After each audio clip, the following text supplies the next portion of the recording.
Hi, this is Davidian Lyon, and I'm here to discuss the manifesting generator aura type and strategy.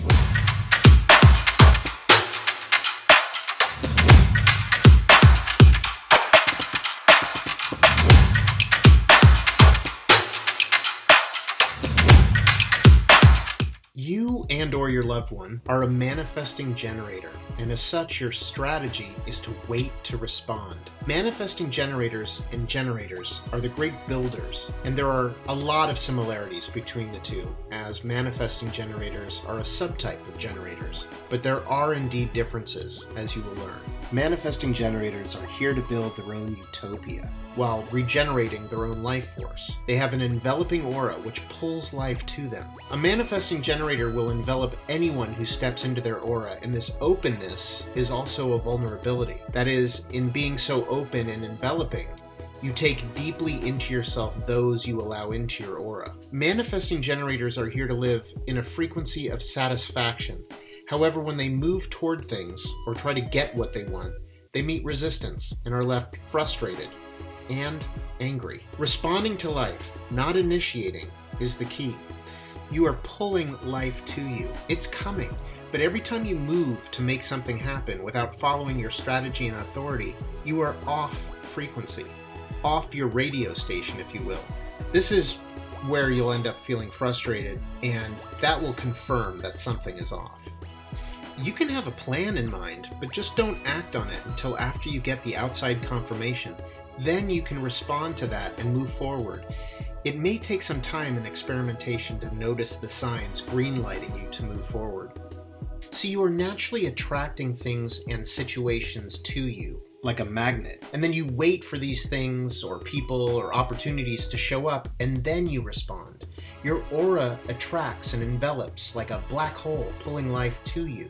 This can be scary at first. There's a good deal of surrendering involved when you start living your life this way. And you could experience some fear because when you really don't know what is going to happen to you, it can be scary, and it may be difficult to trust that life is indeed bringing you everything you need. Some of the fears may include the fear that no one will come or that you won't have anything to respond to. The fear of failing or not being able to survive because you're not doing anything. Or the fear that you're losing control of your life because you've given up trying to control it. That's when your mind pops back in to say, you don't really believe this stuff, right? You're wasting precious time. Go make something happen. You can be confident that your aura is doing the heavy lifting for you, bringing you everything you need. When you surrender to this process and you resolve to acting only in response, you truly don't know what life will bring you, but you're not afraid. You're secure that you will bring in the right stuff and that your inner authority will guide you towards the right choices and decisions. Now, waiting doesn't mean just sitting around all day and doing nothing. It's more like active waiting. Still doing what you love, preparing your program, learning a modality or system, developing your expertise, honing your craft. These are all great things to focus on while you wait for signs and signals the universe sends you, telling you that you have the green light to proceed. It also doesn't mean you need to remain hidden. You can of course go out to networking and trade events, go on retreats, etc. Just don't initiate with your offerings. Wait to respond. As a manifesting generator in this world, there's a constant array of things to respond to, and synchronicities are plentiful. The trick is to wait until something or someone shows up and then respond. It's easy to get drawn into pushing forward to force things to happen. That's often the motto in our world. Just do it. The manifesting generator, when in pursuit of the bigger things in life, can just do it as long as they're responding to something in their reality. It's better if you're responding to something more concrete than just seeing something on TV, but that's also fine. The more concrete it is in your reality, the better. This is where the manifesting generator intertwines with the law of attraction. For example, a manifesting generator sees an ad on TV for training to start a new career in life coaching. And the next day in a conversation with a friend, the friend says, "Hey, you're really good at coaching people." At this point, the idea of life coaching has become more concrete within their reality. It's more of a concrete situation for the manifesting generator to respond to. Not necessarily to the point of dropping everything they're doing, but at least enough to investigate the coaching opportunity a bit more. Ultimately, for the manifesting generator, it must feel like the right thing to respond to in their core, at the center of their being. So there is a two-step protocol to follow. Step 1, make sure you are responding. And then step 2, check with your inner authority to make sure what you're responding to is right for you.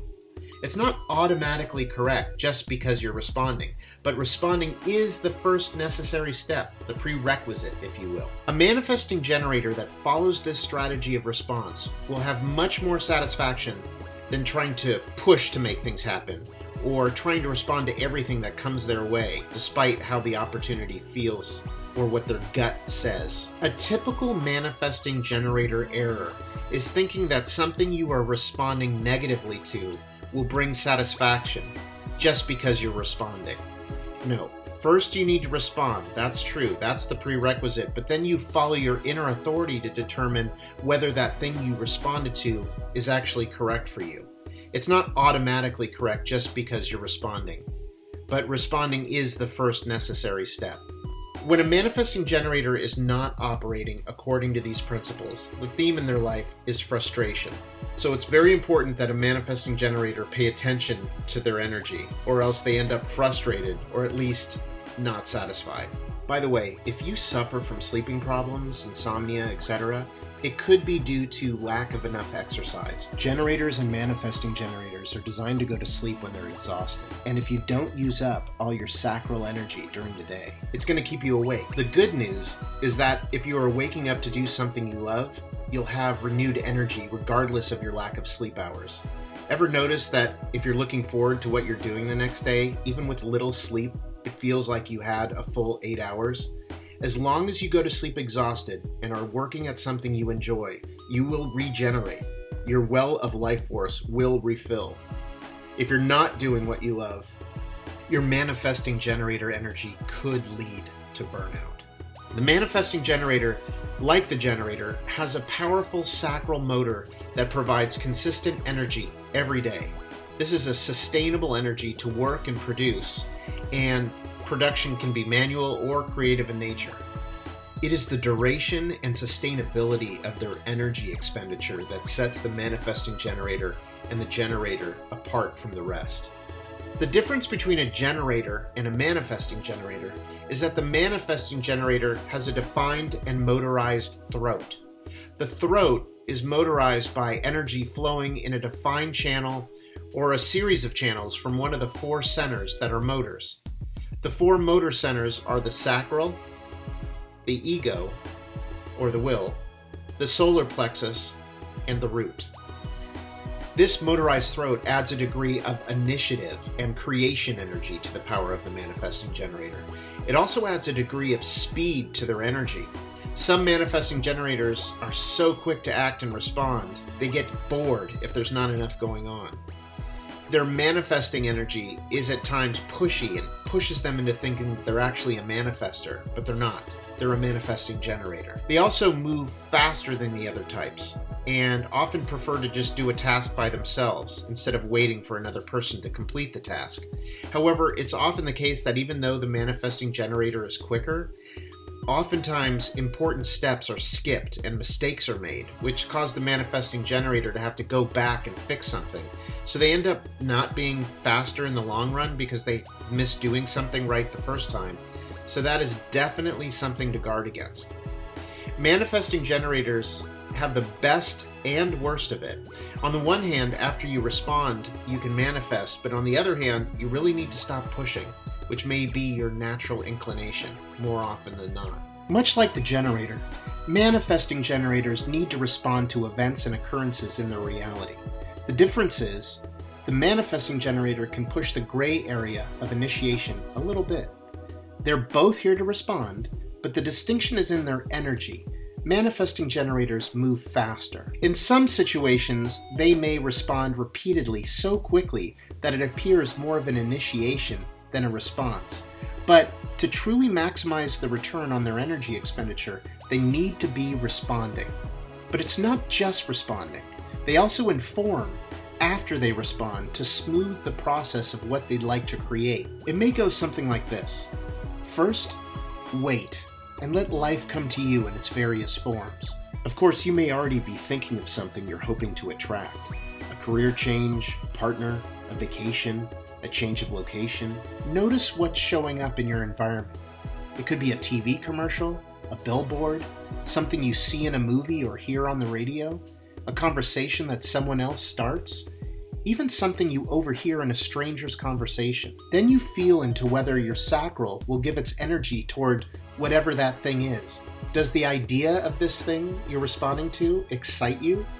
You may start imagining how you would do that, whatever it is, along with which steps are essential in making it happen and which steps can be skipped, and for things to move more smoothly and peacefully for what it is you're about to bring forth.